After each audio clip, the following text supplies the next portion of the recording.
les commentaires, les gens dirent qui mieux que Julien Paluku? Lui a été plus de 10 ans collaborateur de Kabila, représentant de Kabila à Goma, dans le Nord Kivu. Qui connaît ce coin de la République mieux que M. Julien Paluku? Il y a les commentaires qui sont allés dans tous les sens. Il a fait soi-disant des révélations. Il a dit un certain nombre de choses, mettant Kabila au pilori selon lui, en parlant. Je vous propose de l'écouter, on se retrouve après.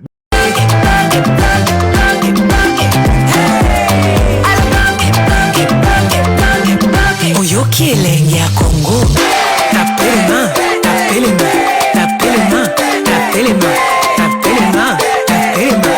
Les commentaires, les gens dirent qui mieux que Julien Paluku? Lui a été plus de 10 ans collaborateur de Kabila, représentant de Kabila à Goma, dans le Nord Kivu. Qui connaît ce coin de la République mieux que M. Julien Paluku? Il y a les commentaires qui sont allés dans tous les sens. Il a fait soi-disant des révélations. Il a dit un certain nombre de choses, mettant Kabila au pilori selon lui, en parlant. Je vous propose de l'écouter, on se retrouve après. Bolanda. Peuple congolais, entre trahison et sanctions, les deals Joseph Kabila et Paul Kagame brisés par Félix Antoine Tshisekedi. De l'ombre de Joseph Kabila à la clarté de Félix Tshisekedi. L'histoire récente de la République démocratique du Congo ressemble à un théâtre d'ombre où le sang du peuple congolais a servi d'encre aux accords secrets. Les récentes sanctions du département du Trésor américain contre l'entourage et les intérêts de Joseph Kabila ne sont pas de simples mesures administratives.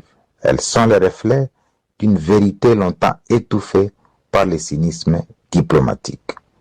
Voici le paradoxe d'une trahison. 3 épisodes révélateurs.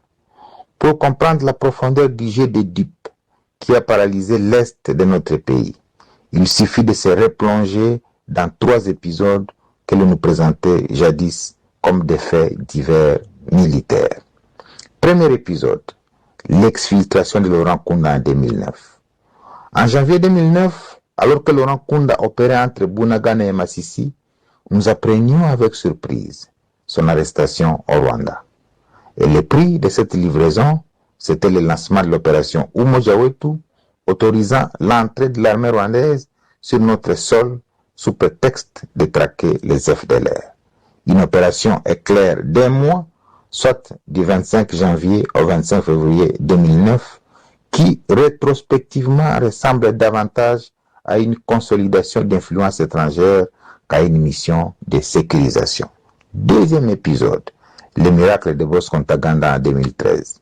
Comment un seigneur de guerre, traqué à Rutshuru, a-t-il pu traverser tous les territoires rwandais pour se retrouver le 18 mars 2013 à l'ambassade des États-Unis à Kigali, sans être intercepté par l'un des services de renseignement supposés les plus stricts de la région? La réponse est simple, la complicité entre Joseph Kabila et Paul Kagame. Troisième épisode, le sabotage de la victoire sur le M23 entre 2013 et 2014. Alors que le FARDC écrasait militairement le M23 le 5 novembre 2013, Joseph Kabila a imposé une décision incompréhensible, à savoir obliger l'armée à signer en 2014 une déclaration de fin de guerre avec un ennemi déchu et réfugié au Rwanda et en Ouganda. On aurait cru que les troupes au front étaient allées plus vite que ne le souhaitait le commandant suprême. Et au lieu de célébrer la victoire à Goma, Joseph Kabila a préféré une étrange procession routière depuis Kisangani. Tel un marathonien cherchait à gagner du temps. Il est arrivé à Goma 1 mois plus tard, soit décembre 2013. Aujourd'hui, cette mise en scène apparaît clairement comme une stratégie visant à camoufler l'éclatante victoire des FARDC pour ne pas froisser les parrains de la rébellion. Alors, le temps de la vérité. Aujourd'hui, la jonction avérée entre Joseph Kabila et le M23 n'est plus une théorie du complot, mais une réalité géopolitique que les sanctions américaines viennent valider. Ces sanctions ne sont pas prises en une semaine, elles reposent sur des preuves documentées et solides, blanchiment des capitaux, circuit de financement, corruption systémique, affaiblissement de l'armée, déstabilisation sécuritaire, etc. Pendant que nous pleurions nos morts par millions, des accords de coulisses entre Joseph Kabila et Paul Kagame sacrifiaient notre souveraineté sur l'autel d'intérêts privés. Il aura fallu l'avènement de Félix Antoine Tshisekedi pour que ces verrous sautent et que les masques tombent. Alors, un appel à la conscience nationale. Dieu ne dort pas et l'histoire est un juge implacable. À ceux qui, par calcul ou par naïveté, participent encore à cette machine infernale visant à sauver les intérêts de l'agresseur, ravisez-vous. Souvenez-vous du destin de Jonas Savimbi. Une fois qu'un pion ne sert plus les intérêts de ses maîtres, il est impitoyablement sacrifié. Peuple congolais, l'heure est au rassemblement derrière Félix Antoine Tshisekedi, le seul leadership qui a osé démasquer les vampires qui s'abreuvaient de notre chaos. La responsabilité nous incombe désormais de protéger cette clarté retrouvée. Bon dimanche à toutes et à tous. Julien Paluku.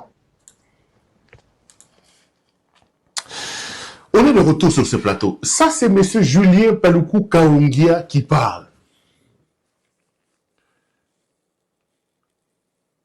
Et j'ai vu que le réseau Tshisekedi, Banana Mama Yambi bien, tous les communicateurs de Denise Nyakeru se délectaient des propos ici relayés et exprimés par M. Julien Paluku Kaongia qui accuse Kabila, vous l'avez suivi, d'être un traître.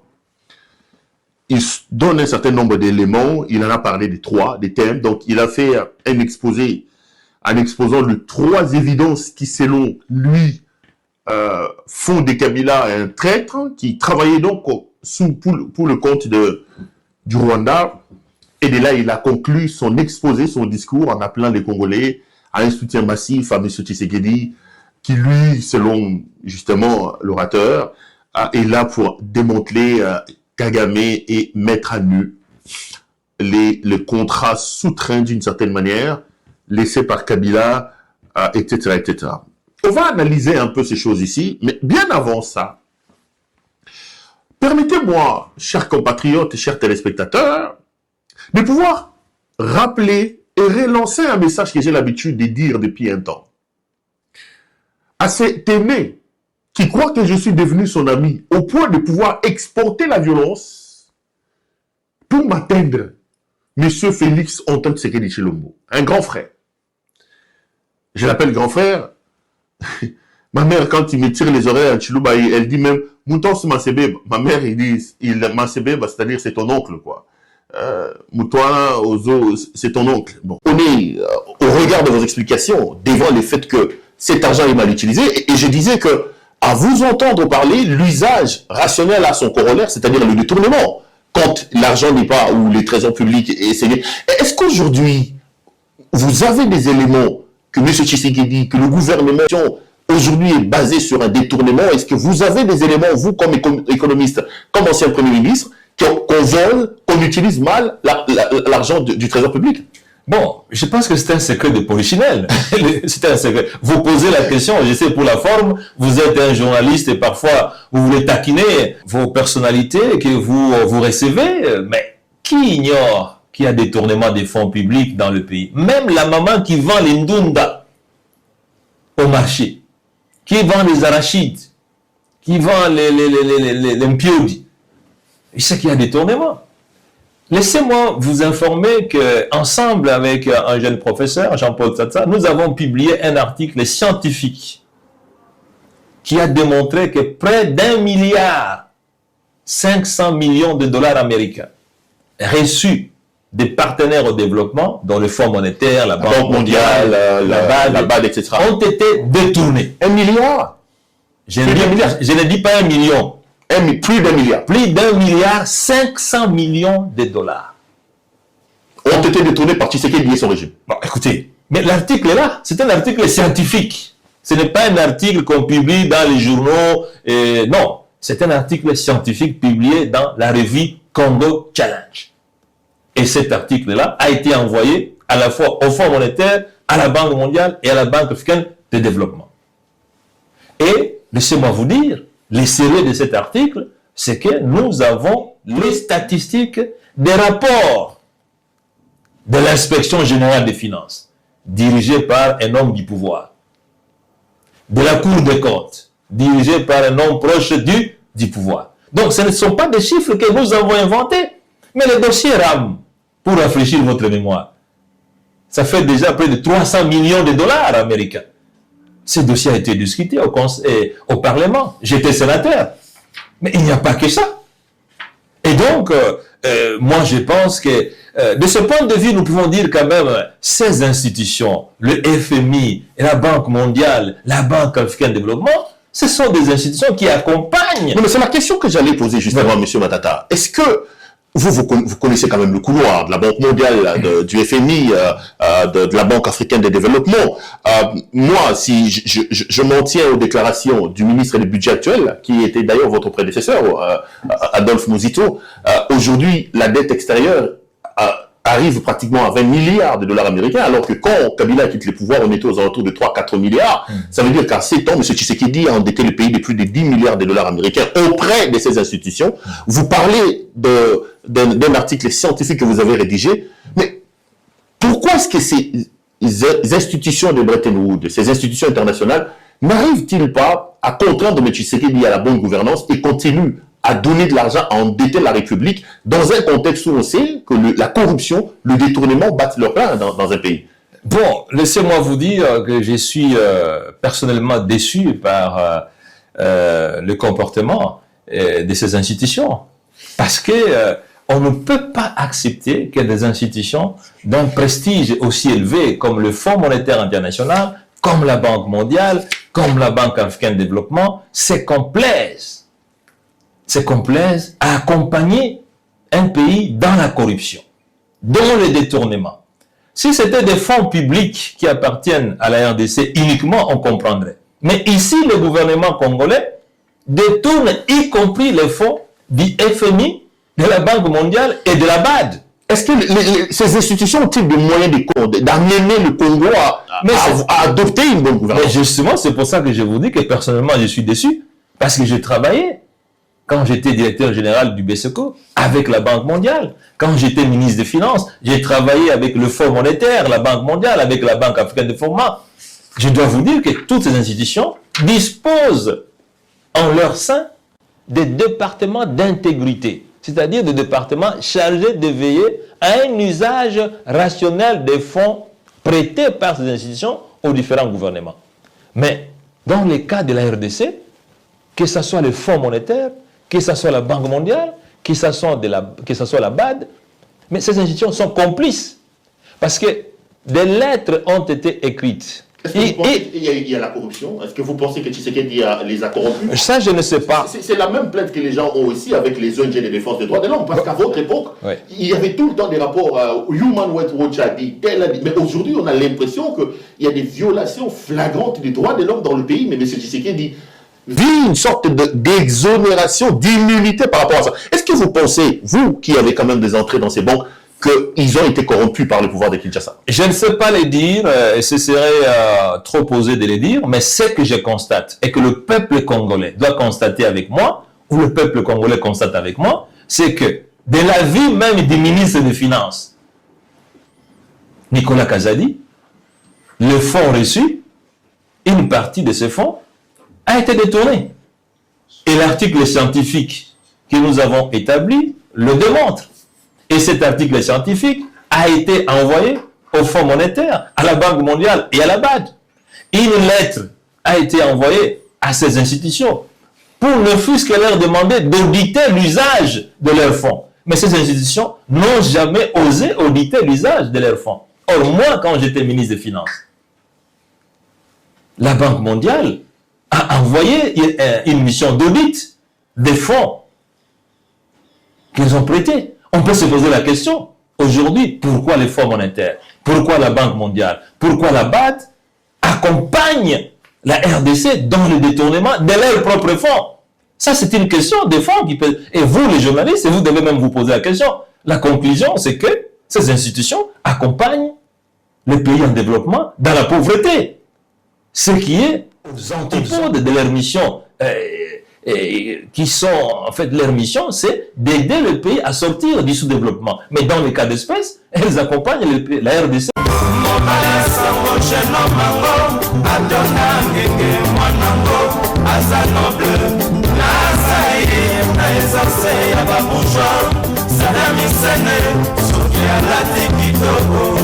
Il faut à la présence que les fleurs cadona bombelia j'ignore. On a ya koyo makolokoya na paragi polidamo après à bolingo na sombela kio ora pakola ndenge mapakola ki Yesu na bekani Mishonga Sambukasa J'ignore sokola ya makolo na misoma ndenge matapa musaki makolo ya wana je pas fait plus à tout le sommeil à cause de toi madani Elisa Sadam na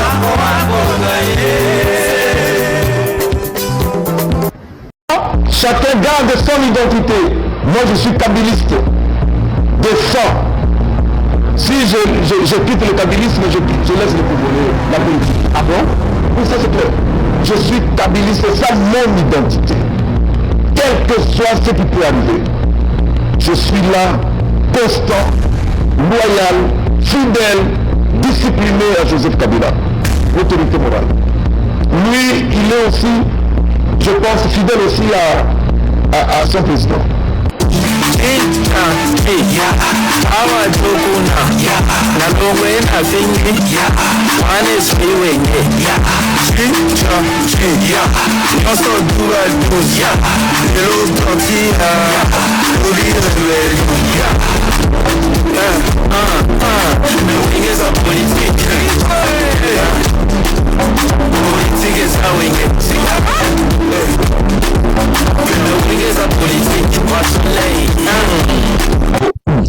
Willy Bakonga, c'est le leader.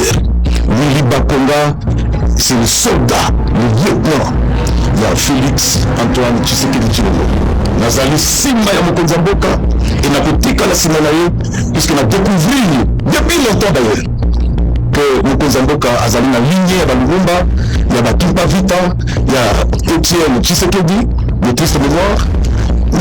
Puisque l'oubli que fêtaki anniversaire na ye ya na ye et puis na bato belé oyo balingaka mboka bapatriote bavéritable patriote Willy azali na kati ya ligne wana nazali mwana ya Tshisekedi biso oyebi ke mpona kozwa béton fati béton bato bayebaka signification wana te ndeko journaliste oyebi béton oyo ozwa yango il faut oyo aye na mai oyo aye na zelo oyo aye na brique oyo aye na ciment oyo aye na mabanga oyo aye na barre de fer nde bosali ciment ya makasi nazobenga yo béton béton wana topesa ye mpona nini mpona d'abord bolingo na ye ya mboka bolingo na ye ya mboka constance na ye mpona koaméliorer situation ya population koaméliorer vie ya population et puis na prédisposition na ye ya balakala ya kotonga mboka oyo ya kokombattre makambo ya mabe surtout barwanda ndenge bazosakana na ye ndenge bazosakana na biso na mboka oyo keba fati beto azali fati beto azali na zela meninga na ye biso kele